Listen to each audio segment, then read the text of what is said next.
Hi అండి, అందరికీ నమస్కారం. ఈ వీడియోలో అయితే ఏపీ ప్రభుత్వ ఉద్యోగులు పెన్షన్లకు పెండింగ్ బిల్లుల చెల్లింపుల తాజా సమాచారాన్ని తెలుసుకుందాం. అలాగే కొత్త పీఆర్సీ ఐఆర్ 30% ఇవ్వాలి అని అంటున్నారు. సో టోటల్గా చూసుకున్నట్లయితే 25,000 కోట్ల పెండింగ్ బకాయిలు అయితే ఉన్నాయి. సో వీటన్నిటి గురించిన తాజా సమాచారాన్ని అయితే ఈ వీడియోలో తెలుసుకుందాం.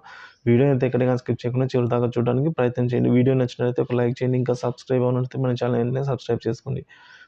ఇక ఉద్యోగ పెన్షన్ల సమస్యలను తక్షణమే పరిష్కరించాలి అని AP JAC chairman Bandi Srinivasarao అయితే కోరడం జరిగిందండి. సో ఈ దిశగా అయితే అక్కడ రాష్ట్ర వ్యాప్తంగా ఉద్యమాలు కూడా చేపడుతూ ఉన్నారు. సో దీర్ఘకాలికంగా పెండింగ్లో ఉన్న ఉద్యోగ ఉపాధ్యాయ పెన్షనర్ల సమస్యలను తక్షణమే పరిష్కరించాలని, అలాగే 12వ పీఆర్సీలో మధ్యంతర భృతిని 30% మంజూరు చేయాలి అని ఏపీ జేఏసీ రాష్ట్ర చైర్మన్ బండి శ్రీనివాసరావు, అలాగే సెక్రటరీ జనరల్ జి హృదయరాజు ప్రభుత్వాన్ని డిమాండ్ చేశారు.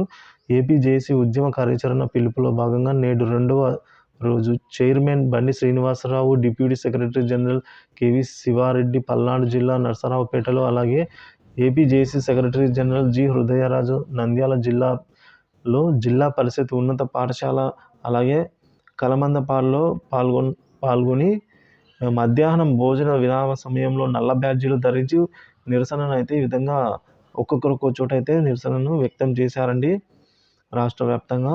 ఈ సందర్భంగా పాల్గొన్న వీరు మాట్లాడుతూ రాష్ట్ర ప్రభుత్వం ఉద్యోగ ఉపాధ్యాయ కార్మిక పెన్షనర్లకు పిఎఫ్ అలాగే ఏపీజీఎల్ఐ సరెండర్ లీవ్లు, మెడికల్ రియంబర్స్మెంట్స్, అలాగే 11 పీఆర్సీ మరియు డిఏ బకాయిల పేరిట 25,000 కోట్ల రూపాయలు దాదాపుగా పెండింగ్లో ఉన్నాయని, తక్షణమే వాటిని చెల్లించాలని డిమాండ్ చేశారు. లేని పక్షంలో ఏపీ జేఏసీ కార్యాచరణ తాలూకా మరియు జిల్లా కేంద్రాల్లో ధర్నాలు ఫిబ్రవరి 27న చలో విజయవాడ కార్యక్రమాన్ని నిర్వహిస్తామని కూడా ఈ విధంగా హెచ్చరించి చెప్పడం జరిగిందండి.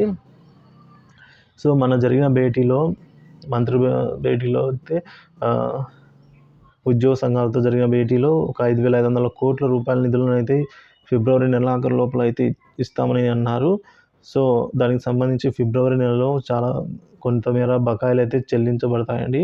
సో దానికైతే ఏం లేదు, అంటే ఆ అమౌంట్ అయితే కొంతలో కొంతవరకైనా జమ అవుతుంది. సో అదేవిధంగా మిగతా 20,000 కోట్లను కూడా అదేవిధంగా చెల్లించాలని అయితే ఆశిద్దాము.